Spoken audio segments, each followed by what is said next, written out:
말씀, 세상의 빛으로 오시다. 우리에게 신앙의 중심은 예수님입니다. 나는 예수님을 어떻게 고백하고 있습니까? 어떻게 이해하고 있습니까? 이는 매우 중요한 부분입니다. 요한복음 1장 1절에 태초에 말씀이 계시니라로 시작합니다. 여기서 말씀은 로고스라고도 합니다. 로고스는 여러 가지 의미가 있는데 이성, 논리, 질서, 원리라고 설명될 수 있습니다. 1절에서는 말씀으로 시작하면서 10절에 가서는 로고스, 즉 말씀이 세상에 오신 예수님이라고 소개합니다. 말씀이 곧 예수님입니다. 본문에서는 말씀이신 예수님에 대하여 어떻게 증언합니까? 1절에 말씀이 기원입니다. 태초에 라고 합니다. 태초부터 계신 분이십니다. 태초라는 단어는 창세기 1장 1절과 요한복음 1장 1절에서만 사용된 단어입니다. 예수님은 태초부터 계신 분입니다. 예수님의 선제성, 즉 세상의 그 어떤 것보다도 먼저 계신 분이라고 증언합니다. 마태복음은 아브라함과 다윗의 자손 예수 그리스도의 계보라고 하면서 말씀이 시작됩니다. 예수님을 아브라함 때부터 소개하고 있습니다. 그런데 요한은 말씀이신 예수님의 기원을 더 멀리 추적합니다. 그래서 광범위하게 태초부터 계신 분, 세상의 그 어떤 것보다 먼저 계셨던 분으로 증언합니다.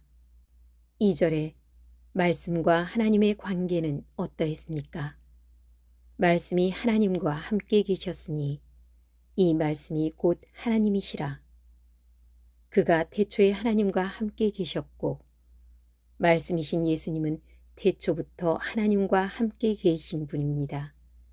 하나님으로부터 독생하신 분이 예수님입니다. 3절에 만물이 그로 말미암아 지은 바 되었으니 지은 것이 하나도 그가 없이는 된 것이 없느니라. 태초에 하나님이 말씀으로 세상을 창조하셨습니다. 빛이 있으라 말씀으로 빛을 만드셨습니다. 말씀이신 예수님은 하나님의 창조 사역에 함께하신 분이십니다. 4절에 또 말씀 안에 생명과 빛이 있습니다. 그 안에 생명이 있었으니 이 생명은 사람들의 빛이라. 말씀 안에 생명이 있으니 이 생명은 사람들의 빛이라고 합니다. 예수님은 곧 생명이요 빛입니다. 이렇게 예수 그리스도를 증언하고 있습니다. 얼마나 놀라운 일입니까? 요한의 증언은 참으로 위대합니다. 예수님의 기원, 예수님의 사역, 예수님의 위치 등 광범위하게 그리스도이심을 명확하게 증언하고 있습니다. 말씀이신 예수님이 이 세상에 오셨습니다. 죽음과 사망이 그늘진 이 땅에, 어둠과 혼란이 가득한 이 세상에 말씀이신 예수님이 생명으로 빛으로 오신 것입니다. 얼마나 놀라운 일입니까? 그런데 이 세상은 예수님을 어떻게 하였나요? 세상은 그를 알지도 못했습니다. 예수님이 어떤 분인지도 알지도 못하고 깨닫지도 못한 것입니다. 자기 백성이 예수님을 영접하지 아니하고 심지어 배척하고 십자가에 못 박아 죽인 것입니다. 이것이 세상이 예수님께 행한 일입니다. 그러나 예수 믿는 우리는 어떻게 했습니까?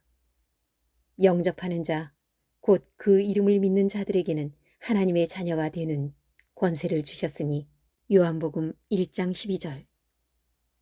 예수님을 마음에 영접했습니다. 예수님을 마음에 영접했다는 것은 예수님을 믿었다는 것입니다.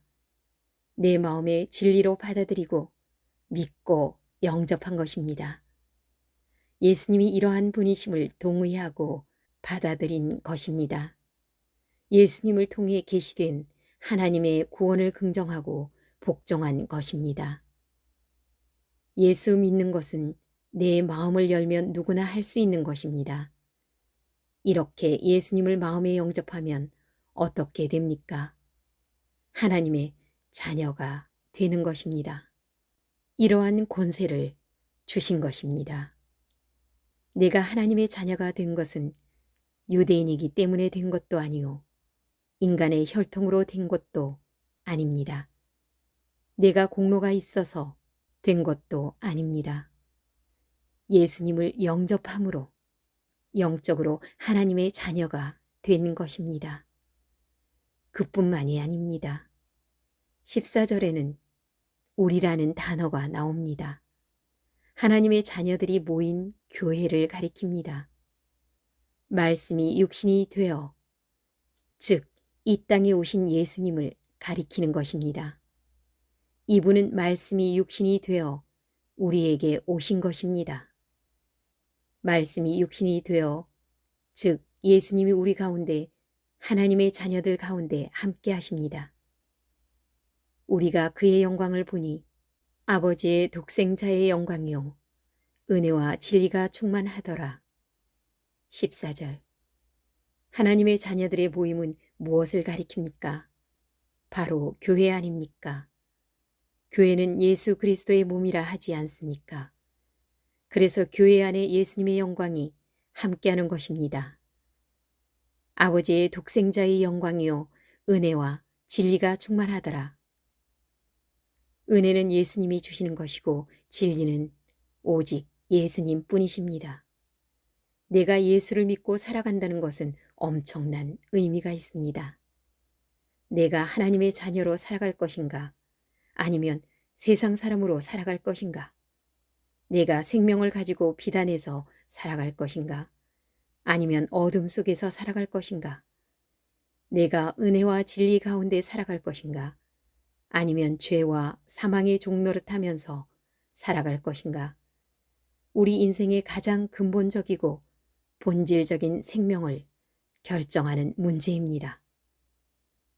여러분, 사람은 누군가에게 의존하며 살아갈 수밖에 없는 존재입니다.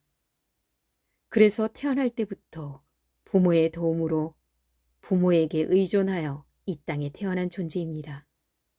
그래서 아무것도 의존하지 않고 살아간다는 것은 불가능합니다. 누군가 만들어 놓은 핸드폰을 사용하는 것이고 누군가 만들어 놓은 자동차를 이용하는 것입니다. 부모를 의지하고 남편을 의지하고 아내를 의지하고 친구를 의지하며 살아가는 것입니다. 혼자 힘으로 세상을 살 수 없는 존재입니다. 사람들은 세상을 살아가는 자신의 방법이 있습니다. 그래서 자신의 생각을 믿고 살아가기도 합니다. 자신의 경험을 기준으로 삼고 살아가기도 합니다. 그런데 내 경험도 다른 사람의 경험을 듣다 보면 불완전한 경험입니다. 내 생각도 항상 옳은 것은 아닙니다. 요즘은 세상이 얼마나 빨리 지나가는지 금방 시대가 변하고 맙니다. 그래서 내 생각도 금방 철진한 구식처럼 됩니다. 즉, 내가 정한 기준이 올바른 것이 아니라는 것입니다. 여기서 이 말 들으면 옳은 것 같고 저기서 저 말 들으면 옳은 것 같습니다. 심지어 내가 내 마음을 믿을 수가 없습니다.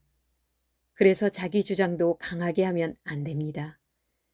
내가 생각한 것이 항상 올바른 것도 아니고 다른 사람에게는 맞지 않는 경우가 많습니다. 그래서 사람은 누군가에게 의존하며 살 수밖에 없는 불완전한 존재라는 것입니다. 오늘날은 절대성이 무너진 시대에 우리가 살아가고 있습니다. 그 어느 때보다 혼란스러운 시대를 살아가고 있는 것입니다. 우리가 겪는 모든 갈등, 문제, 불안은 절대적인 기준의 상실에서 일어나는 것입니다. 그래서 올해를 살아갈 우리는 절대적인 기준, 절대적인 진리, 예수님을 정확하고 분명하게 고백하고 살아가야 합니다. 인생의 가장 큰 복은 예수 잘 믿고 교회 잘 섬기는 것입니다. 여기에서 핵심은 예수 복음입니다. 복음과 예수에 대한 절대 믿음, 분명한 확신으로 무장해야 합니다. 그리고 그 힘을 가지고 교회를 잘 섬겨야 합니다. 예수 잘 믿고 교회 잘 섬기자. 내가 잘 섬겨서 교회가 잘 되고 더 나아가 세상을 이롭게 하는 교회가 되어야 합니다. 사랑하는 성도 여러분, 코로나를 경험한 우리는 남은 인생을 제대로 살아야겠다고 결심해야 합니다. 신앙생활에 결단이 있어야 합니다. 주일 성수, 저녁 예배, 수요 예배, 철저하게 예배 중심의 삶을 삽시다. 성경 공부 하나 이상 꼭 합시다.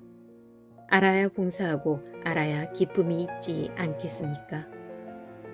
교회 봉사 하나 이상 꼭 합시다. 그래야 교회를 사랑하게 됩니다. 말씀 1독 이상 합시다. 교회 다니는 분들이 설교는 많이 들었는데 말씀을 모릅니다. 기도하는 사람이 됩시다. 새벽 기도에 많이 동참합시다. 환자들을 위해서도 기도하십시오. 주의 종을 위해서도 기도하십시오. 올해는 한 영혼 꼭 전도합시다. 내가 전도하지 않는데 교회가 부흥할 리가 없습니다. 교회 중심으로 신앙생활합시다. 내 교회 중심으로 신앙생활하는 것입니다. 그래서 세상의 빛으로 생명으로 오신 예수님을 잘 믿는 성도가 됩시다.